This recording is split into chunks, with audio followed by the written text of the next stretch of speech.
Hello, everyone, and welcome to Life Edge, because life just doesn't have to be that mediocre. Today, we're joined by our good friend and co-host, Dr. Susan Nash. How are you doing, Susan? I'm great. We have a great guest today, Dr. Elaine Bontempi, and can't wait to get started. All right, let's go and meet her. Here we go.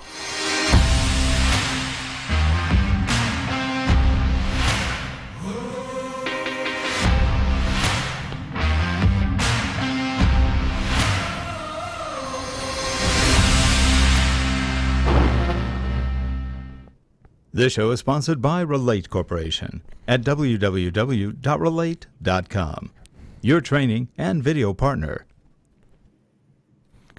And we're back, and joining us in our center position of power, we have Dr. Elaine Bontempi. How are you doing, Elaine? I'm so glad you're here today, Dr. Bontempi.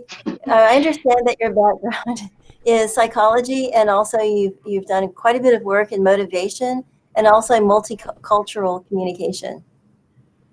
Hi, I'm really excited to be here, so thank you for having me. Yes, my background is educational psychology, and I've worked a lot in motivation and multicultural counseling. So how did you get started, and how did you get interested in those areas? Well, I started out as an art major way back when and was really interested in art, but life kind of took me down a different path. I did some volunteer work with Child Protective Services when I was living in Tucson, Arizona, and I was doing art therapy for the children that were ages 5 through 12 while their parents were in counseling.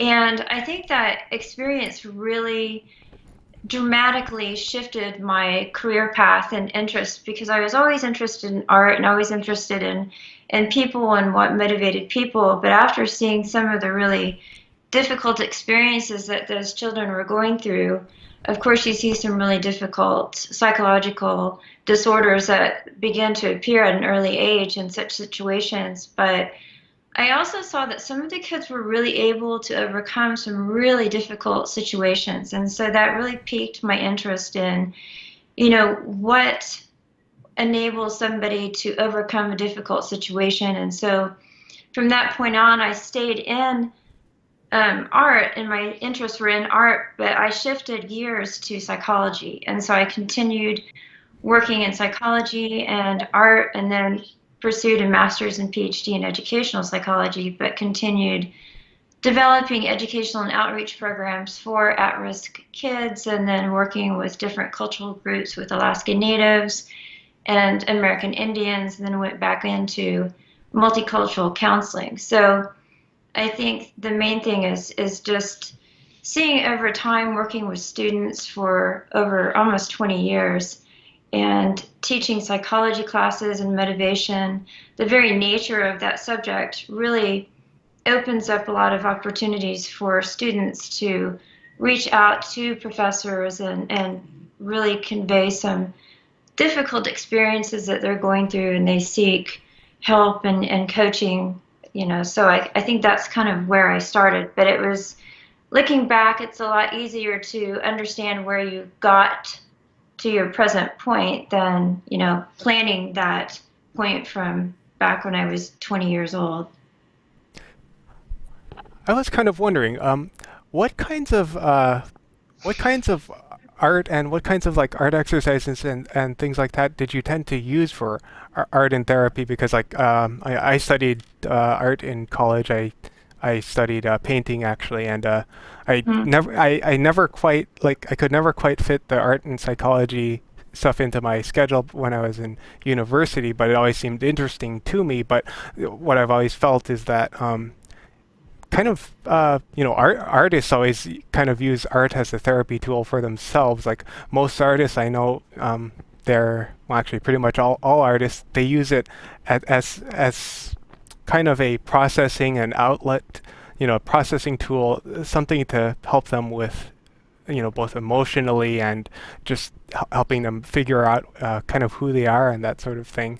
So how do you use, what kinds of art do you use in art therapy? Well, I mean, you can do a variety of things. I mean, art can be painting, it can be sculpting, working with clay, it can be specific assignments where you're having people draw a house. And the house drawing and the tree drawing are actually really typical for drawings and activities when working with children. And I think the main thing that I was using art as therapy. So what you're saying is really true. So art in itself is very therapeutic. So as an artist, you probably understand that a lot of times, not even thinking about it, your emotions that you're processing at the time, not even cognitively aware of what you're processing, comes out in your artwork. And so this can be true with photographs and drawings and paintings. And so if you think about clay, for example, it's a very kinesthetic type of activity. And so oftentimes clay is used to work out aggression and hostility and getting that, kneading process out and really helping that energy be released in the process of the art itself. Definitely. Whereas painting and drawing, sometimes you see these emotions really evolve. And that's one of the things I think that is so therapeutic about using art as therapy is that you don't really think about it. So a lot of times art is able to cross barriers of language and even barriers of consciousness. And so, for example, you have to be really careful about interpreting art. You really need to have the artist express and explain what they were doing and what things mean instead of actually taking that drawing or piece of um, art and making that kind of interpretation yourself. So it's the artist who's interpreting and the artist who's expressing.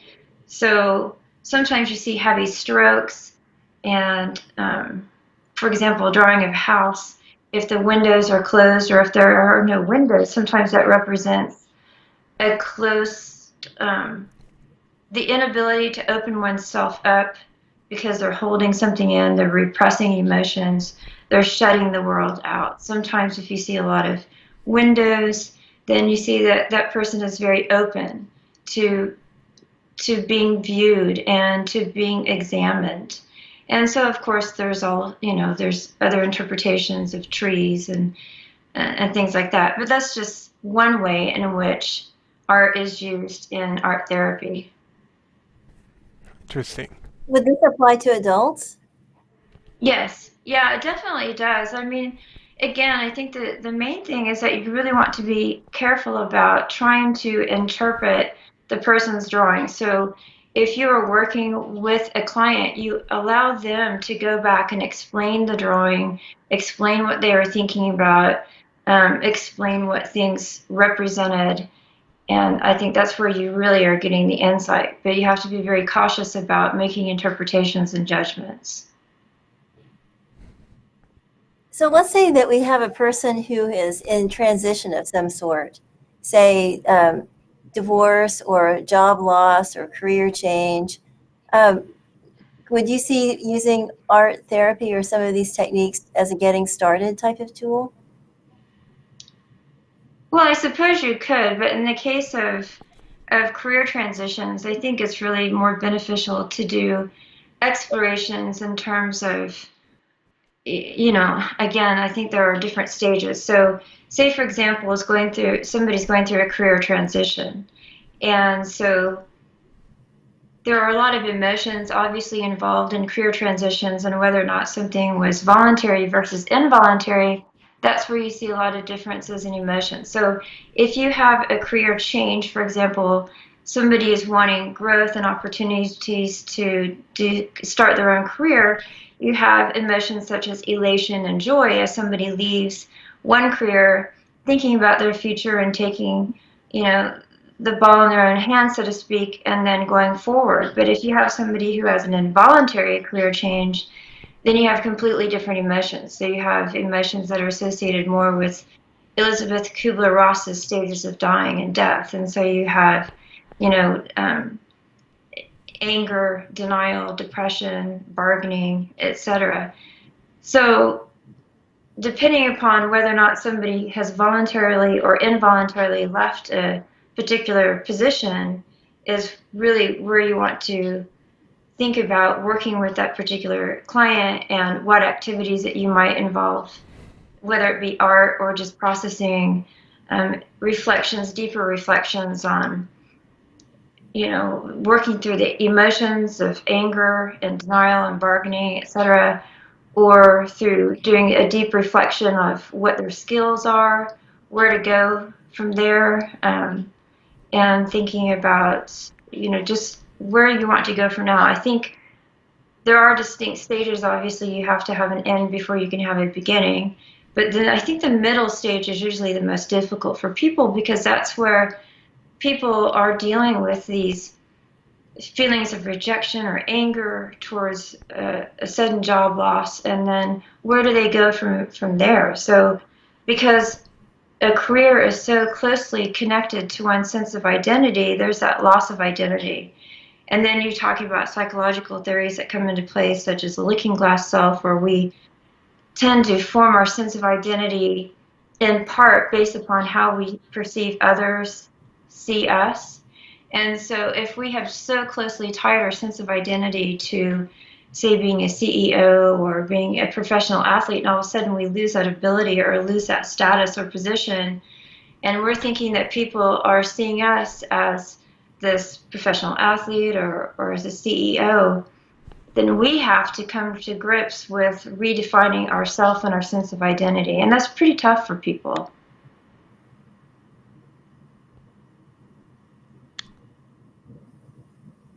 Well, so what you're talking about does sound really difficult, and I was interested in knowing what are some of the stresses that are associated with those transitions? Well, obviously, identity loss, and then, confusion. Where do you go from here? So thinking about where your skills are, what opportunities you have in the future, dealing with the stresses of emotion, such as rejection and anger and denial, depression, and forming a new career path.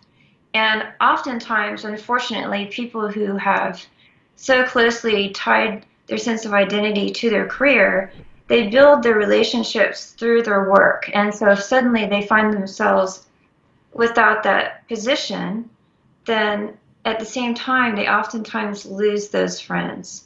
And so it's building a new support system and creating a sense of a new team, so to speak, people who are actually supporting you and accepting you for who you are, as opposed to your status or position of power or material belongings and salary, etc. What's interesting about that is once a person goes through that transition and they have a team of people who accept them for who they are, they may be happier in the new situation than they were ever in their old situation.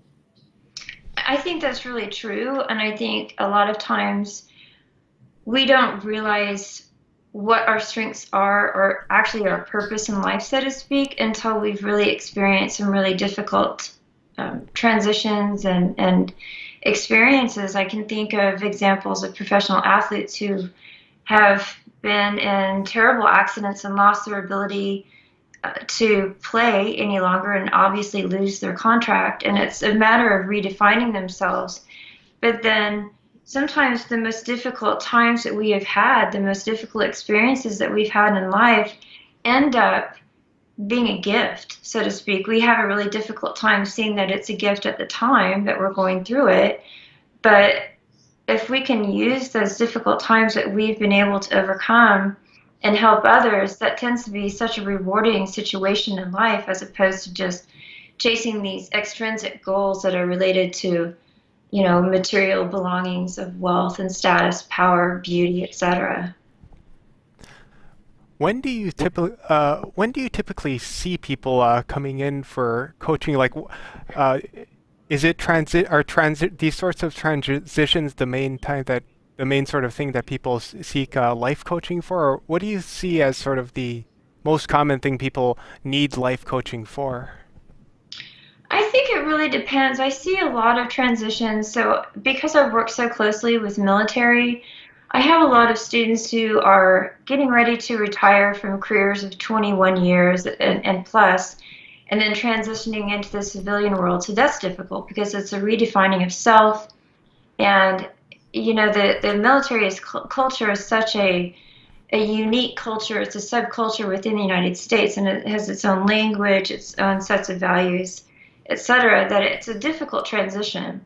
Also, I see people who are going through divorces or life transitions and stages such as empty nest. That's a big one for women, especially women who have defined themselves and their sense of identity upon being a mother, and suddenly they feel like they're no longer wanted.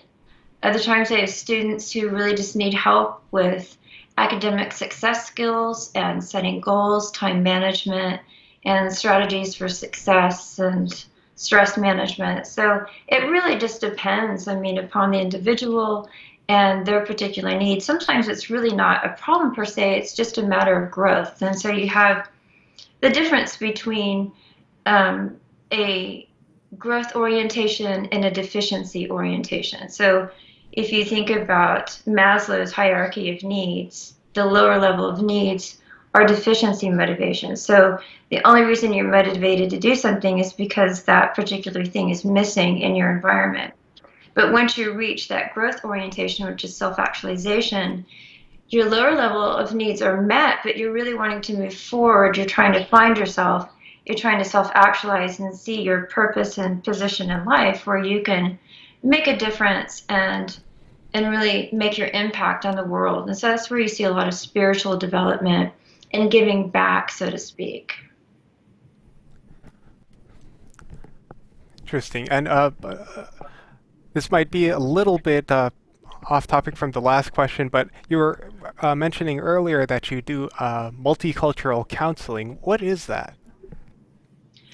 Well, I think the main thing to remember when you talk about counseling or working with individuals, we think as Americans, I think we come in from a very ethnocentric mindset, and we just assume that people pursue the same types of goals and we communicate in the same way. We see the value in the same things, and it's just simply not the case. And so, for example, the United States, the dominant culture is very individualistic. And so it really promotes emphasis on individual competition, recognition, and gain, and this idea of that you stand on your own 2 feet, which is really just, it's silly because we don't really in actuality get anywhere on our own.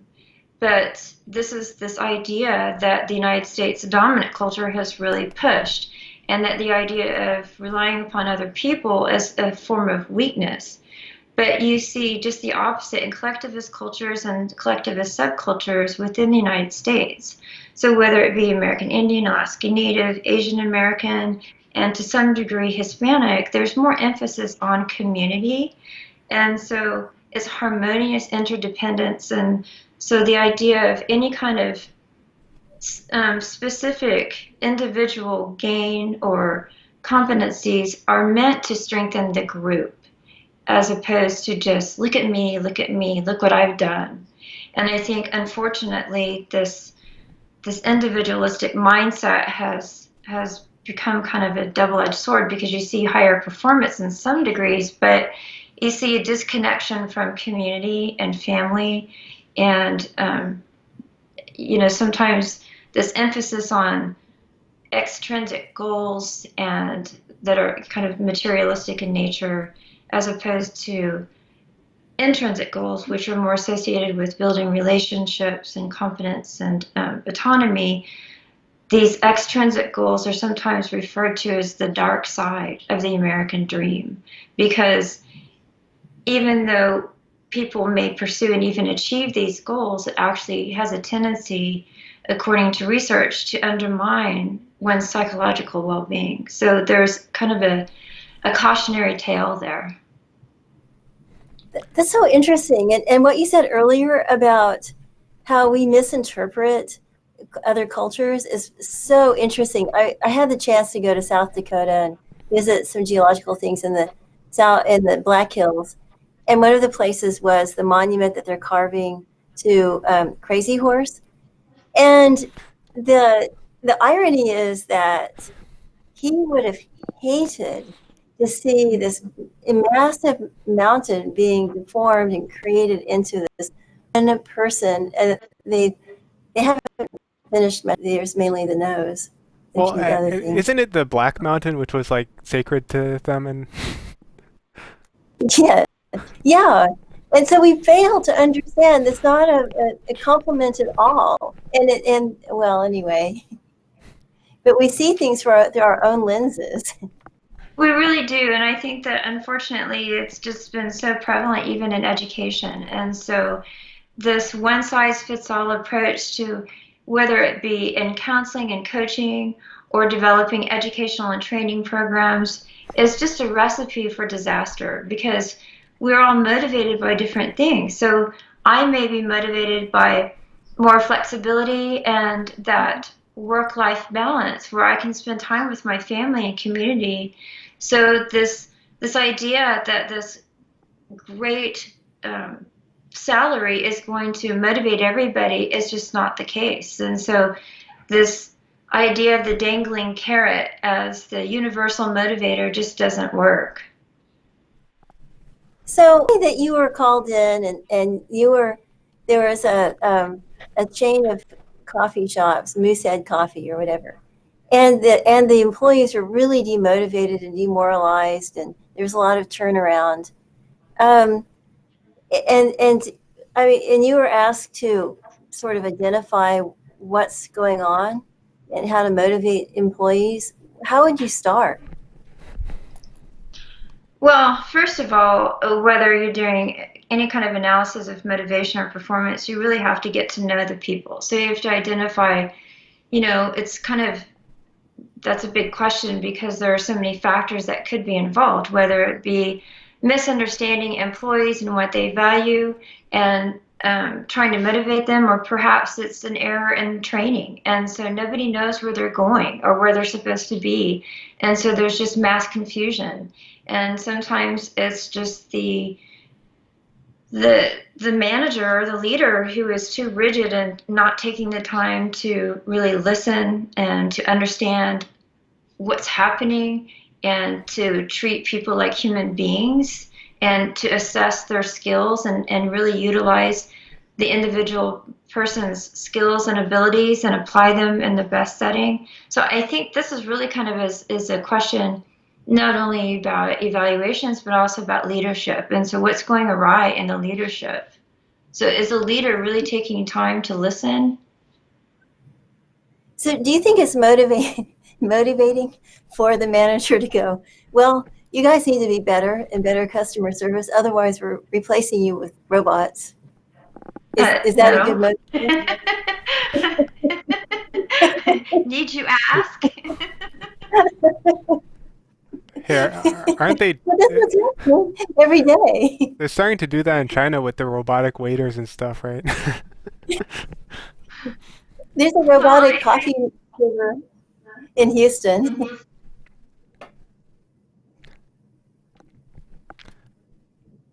Anyway, so what would you do, Elaine? How would you, Dr. Bontempi, sorry. That's okay. What would I do in that situation if people were leaving the Moosehead Coffee and they had a high turnaround and they're looking at, well, first of all, I think you'd have to think about how are you recruiting people? I mean, recruiting, retention, and how are you motivating people? How are you training people? So this is a really multifaceted situation and question, but are you pulling people off the streets and are you just trying to motivate them because of a salary?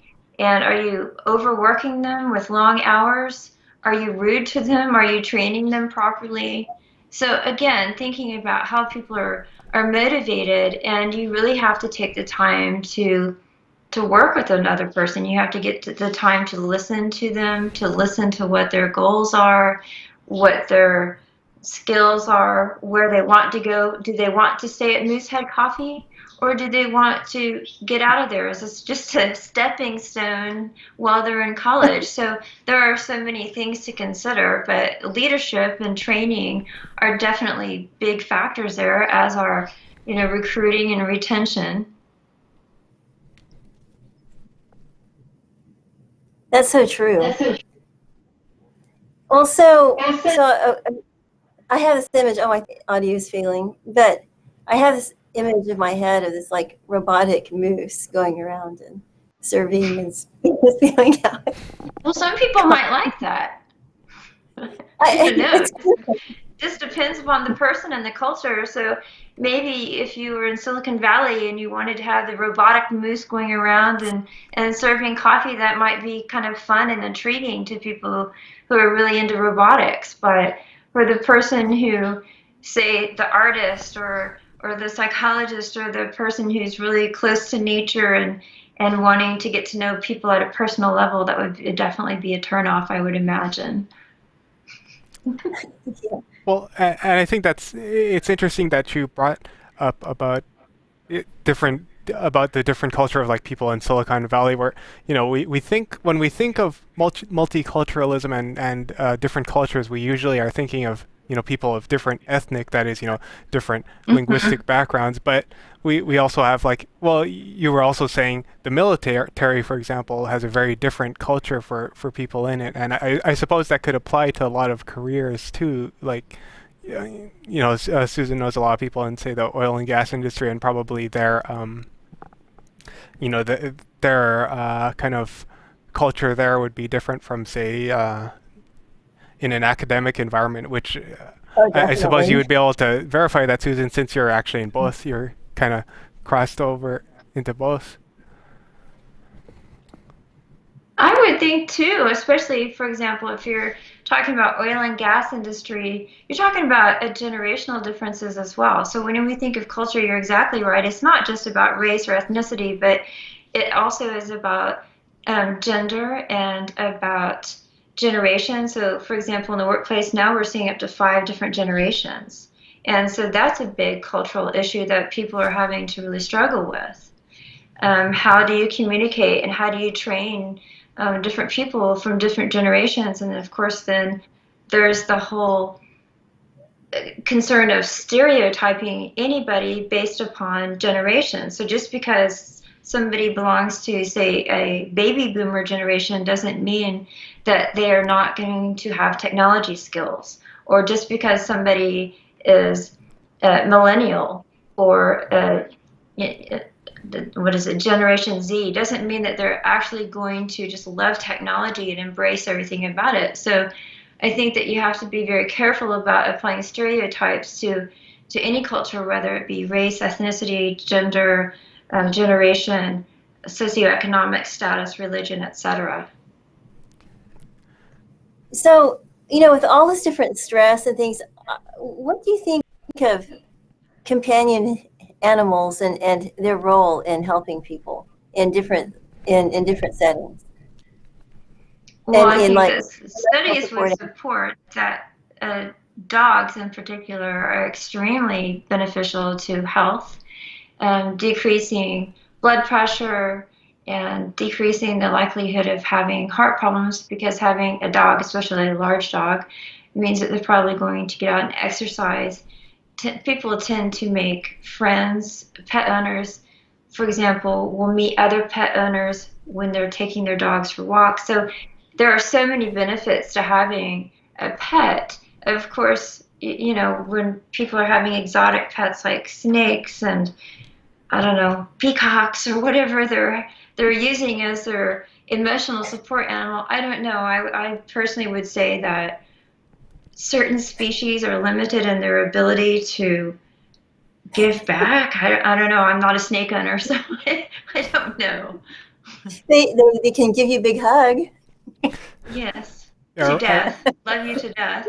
I remember when I was going to university, then there was this organization that had this program that around when it was getting towards exam times, of the semester, then they would bring in therapy dogs to the library, like a certain part of the library, and people could just sit with the Really? therapy dogs, and that was an interesting program. Have you used That's really interesting. I've never heard of that. have you helped people with using therapy animals for different situations like transitions or anything like that?